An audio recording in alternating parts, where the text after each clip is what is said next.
Hybrid Vigor by Olivia Wiley. Read by the author. Bloody Valkyries!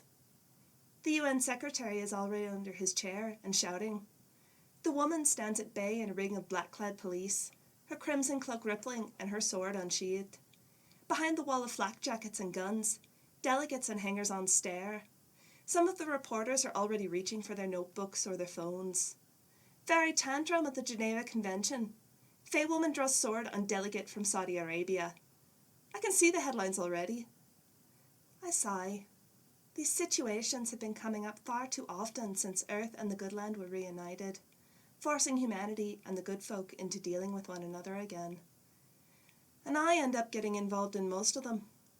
Today, that consists of convincing an angry Valkyrie not to slice anyone, convincing a gaggle of humans not to shoot anyone, and stopping myself from smacking said Valkyrie's thick head. I am, after all, the Queen of the Fairies. It wouldn't be proper. Gentlefolk, there's really no need for all these guns, is there? Striding into the circle of police, I reach up. Most humans are taller than I, and lower 2 gun barrels with my hands. The people around me stiffen. There are 3 reasons for people to hesitate when I step into a situation. The first is my appearance. After all, I take after Mother. I'm tiny, only 4'2" and a bit. My eyes are set at an angle, a pair of sapphires cut marquee style. My fingers have 4 joints rather than the human 3, and my face is truly heart-shaped. You could etch glass with my chin. Humans find it unnerving. The second reason is my age. I didn't get the human timekeeping gene, physically or mentally. To human eyes, I'm apparently 17. My age is closer to 100 and at least 50 years old. Possibly as much as 170. I lose track. Any road, some humans get a shock when they realize I'm older than their great-great-grandparents. And of course, there's a third reason. I am Levian Trek Nasuruth, and I am the Ardri of the good folk. I cross my arms, staring up at the Valkyrie. She's also taller than me, worse luck. My mother is a Drotsi, the freshwater cousins to the Selkie. They're not one of the taller breeds of folk. But as a green puppet once said, size matters not. Frigg, I state with the tone of a teacher in my voice, did you not solemnly swear to me that you'd peace-bind your blade? The taller woman's face is thunderous. He insulted me, she hisses in her own language, her good folk face with its larger eyes and eyebrows emphasizing her rage. One of my feet begins to tap. Of course he insulted you. That's what politicians do, I reply in the same language she's used. My words barbed. This was a battle of words, and the minute you gave up on words, you lost. Now don't you feel the great hero? Frigg winces visibly under the lash of my words, as she should. When I speak, my words can have the same effect as a physical blow if I choose to put willpower behind it. At the moment, I do. Now will you stop embarrassing us both and put the stupid pig sticker away? For the sake of all the gods, it's a belt knife with a little glamoury on it. Give it a rest! The leader of the Valkyrie looks away, her will dimmed by mine, her glamour dimming with it. As you say, Ardri. Her blade clinks back into its sheath. Queen of the Fairies is a very bad translation of the term Ardri. My father's folk in Ireland used the word for High King, and that's nearly right. To the good folk, it means the one who holds power. My task is to be the impartial arbiter between the leaders of every tribe of the good folk, and now between them and humanity as well. To put it bluntly, I'm the one who yells, "Play nice," at heads of state. I got into this position, lucky me, because I can enforce my words with magic that very few of the folk can match. That's what a little human blood in your veins will do for you. Hybrid vigor, polite folk call it. The impolite folk have a whole range of terms at their disposal when speaking of mixed marriage and mixed race. I think I must have heard every one by now. Just a misunderstanding, I remarked to the armed brigade around us, brushing dark curls out of my face. Nothing to worry about. And they do relax. It's why I'm Ardry. My words have power. The meeting is back on in good order soon enough, though I'm dreading what I'll see in the news feeds. I pull out my phone to assess the damage as we leave the building hours later, fingers running over the device's copper casing. Copper prevents me from accidentally frying my phone when my emotions run high. What humans call magic is mostly an instinct for manipulating electromagnetic bonds. With the right willpower, it can change the fabric of the world at an atomic level. For those who can't do the trick, it appears, well, magical. The human guard detail I've been assigned for the duration of the UN summit falls into step behind me. I've never been completely sure whether they're protecting me from people or vice versa, but some things you must accept in diplomacy. It's been raining, and the air is cool and clean. I give myself the treat of putting my phone away and taking in the weather.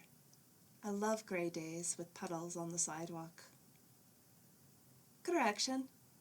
I was loving this grey day, until one of the puddles rises into man shape. Don't fire, I state quietly, imbuing my words with power before my companions draw their guns.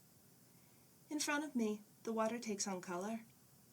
Pale, scaled skin, amphibian face, eyes the colour of eternity. I cross my arms. Edge, you're gonna get yourself shot one day. What happened to, I'm buying you a phone, call me when Patricia needs me? The endive's frog mouth twists in a rueful smile. I broke it, he whispers sheepishly. I sigh. Of course you did. Can you come to Los Angeles, Ardry? Ed asks in his quiet rasp. There's trouble. The Los Angeles Medical Examiner's office is incongruously bright lit, even cheerful. I wonder if it's an attempt to counteract the effects of the work. From their desks, heads rise occasionally to stare as I speak. Never fear calling me here, I reassure for what feels like the 100th time. I'm happy to arrive and find a false alarm. That counts as a good day. The coroner smiles wanly, her ponytail bobbing as she nods. Well, seeing how far this has gotten, I figured it was time to call you. Ed got the message to you okay, right? He did admirably, I assure. And he's doing all right in your service? Coroner Patricia Reynolds nods, smiling her nervous smile. Oh, yeah. I mean, he weirded a few interns out, but everybody's adjusted. Long as he looks human during business hours, we're good. I'm sorry. I'm wasting your time. And that's when I know this is going to be bad. The more Patricia apologizes, the more nervous she is. Pulling a folder to her, she opens the file. I've seen drowning deaths, but I've never seen them look like this. It's what made me think you might know. Something really weird about it. You know what I mean? Yes, unfortunately, I murmur, studying the images. 3 dead faces, each young, each wearing a blissful smile. I've been doing some digging, Patricia adds, and from what I see, this has been going on a while. At least 5 years. A lot of these guys were foster kids. It doesn't happen all that often, and it's all over the city, but... How many dead? My voice comes out flat. 20, counting the one we have in this morning. You have one now? The coroner nods. She was pulled out of the waterway this morning. I nod in distraction, studying the ages. 15, 14, 12. All so young. How old is the girl? We confirmed the ID on her as Yolanda Ortega, 12 years old. 12 years old. Just a baby. I straighten, gently closing the folder. Is it possible for me to see the body? The examining room smells of chemicals and cold meat. Sometimes I wish my sense of smell was more human. The metal drawer slides open on its rollers. It's designed to hold a full-grown man. The little body on it seems dwarfed by the expanse of the metal. Pulling on gloves, I lean in, studying the child. Patricia coughs nervously. So, what do you think? I think that a wrong's been done here, I murmur. But I imagine you mean, do I know who did it? Gently, I lift one eyelid. Eyes completely dilated. I was afraid of that. Let me guess. These children didn't die from drowning. True. We can't figure out what actually was the cause of death. We've listed it as massive systemic failure. Close enough. I agree. Surprised at the sound of my own voice. It's gone cold. Straightening. I glance up at Patricia.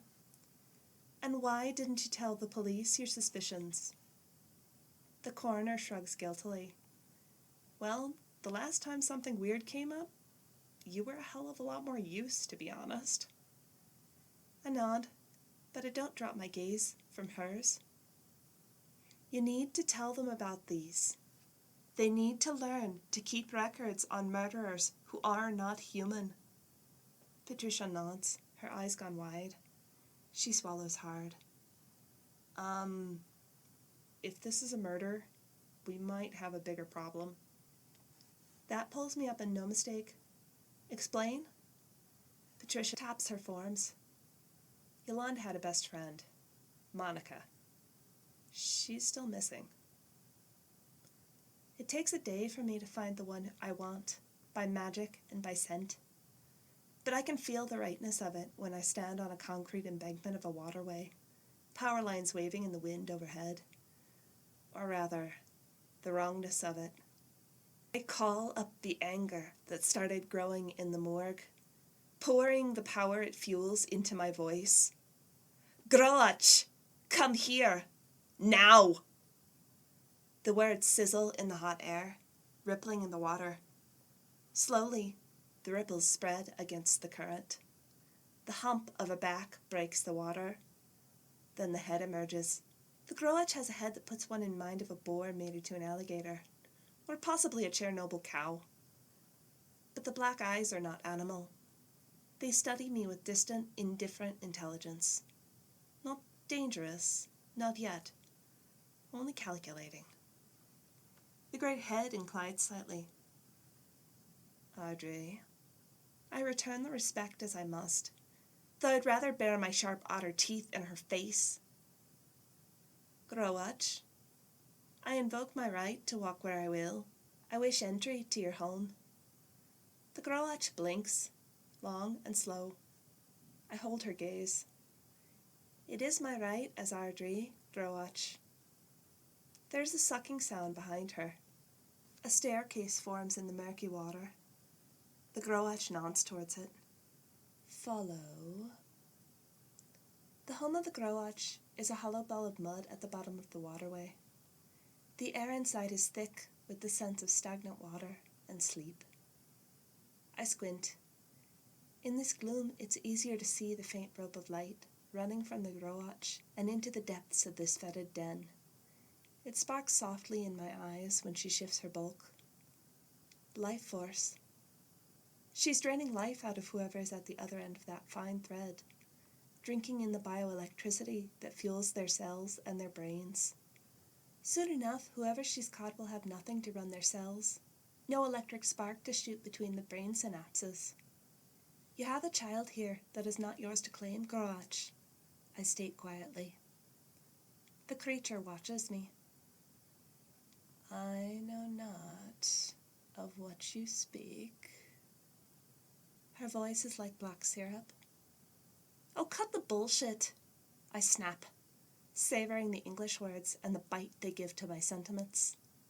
I can see the life of a child in your grasp. I know you have one here. Another long, slow blink. Can a mongrel truly see so much? Mongrel is it? I ask, and I can hear anger rising from my belly to heat my words. Half drotsy and half human I may be, Groach, but I am the Ardree of the good folk, proven in the great ordeal. And if you continue to deny me, this mongrel will call on human willpower and drotsy songcraft to pull this mud ball down about your ears and bid these waters crush you like a toad. Do not press me. I will see the child. Now. The Groach's flabby body ripples with a shudder. The mud walls shake. I allow myself a savage grin and drive my demand home. Well? White appears about the edges of those great black eyes. Sluggishly, the Groach turns and pushes aside a heap of rags. Behind them, a child lays on her side, eyes closed. If I squint, I can watch the web of bioelectricity around her body. She is beautiful. She's dying. Let her go, I snap, calling my fear for the girl up through my voice and channeling terror into the Groach's mind. But the Groach is old and not so easily forced as I would wish. Her great skull moves in a sulky toss of the head. No, I offered her peace. She accepted. False peace and false promises, Groach, offered to a child who you fooled. Did she accept your trade of her own free will? The Groach gives her version of a shrug. She lived a life of strife. I call the children in pain. I give them peace. I offered her peace. Fair bargain.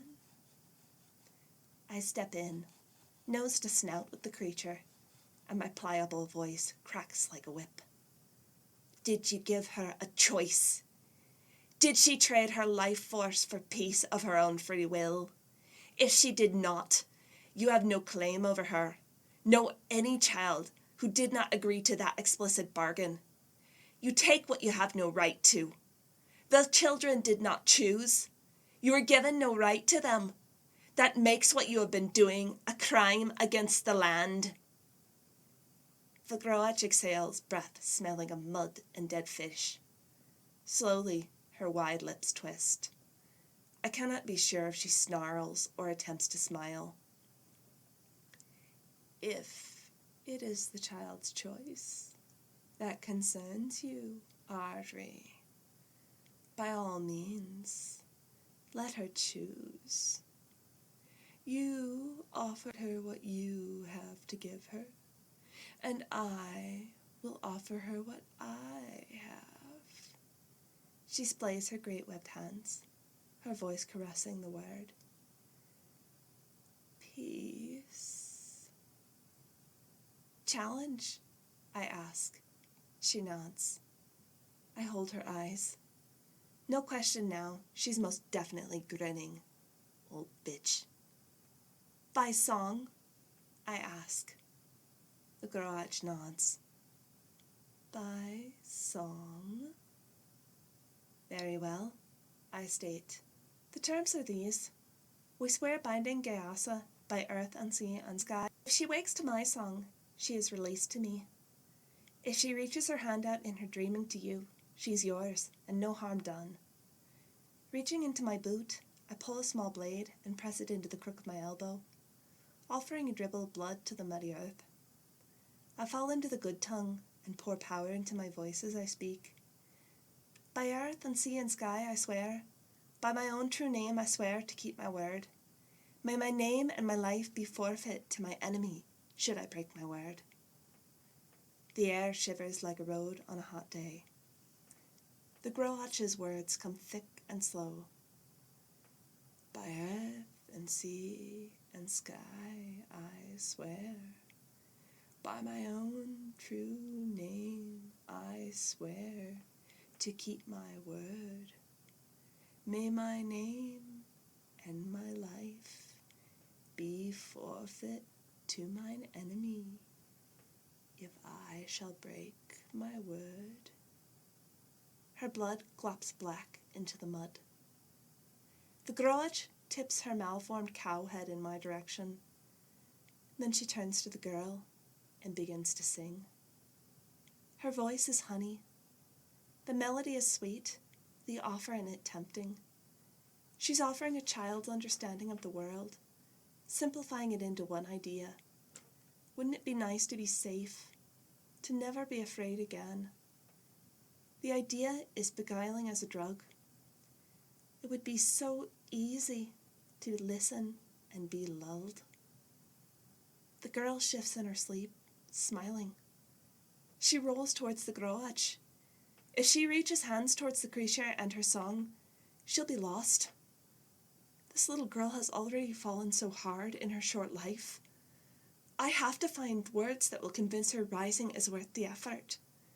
I have to find words to tell her life is worth the pain. It's hard to focus through that syrup-sweet melody. I have to find a song I can believe strongly enough that I can offer my belief to this girl. I've got to think. Think!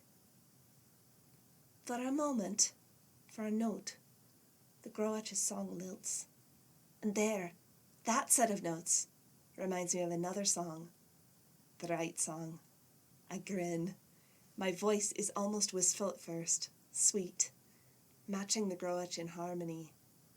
I went to see the preacher to teach me how to pray. Before the Groach has caught on, I've matched her melody, and now she's matching mine. My voice rises, my gift with it. I close my eyes and let the song run through me. Bang a drum for the sinners, bang a drum for the sins, bang a drum for the losers and those who win. Humming the riff between verses, I let the notes emphasize my emotions and pour the feeling of being alive into my voice. The song swells, my memory of it wrapping around my voice until the sound of guitar, drums, and synthesizer fills the air. Bang a drum for your brother and a drum for me. The song is running free now. I call it memories of trying and trying again in my own life. It hurts. Oh, don't I know it hurts? I call up the pride of knowing you've overcome all the obstacles and gained what you worked for. It does hurt, and it's worth it.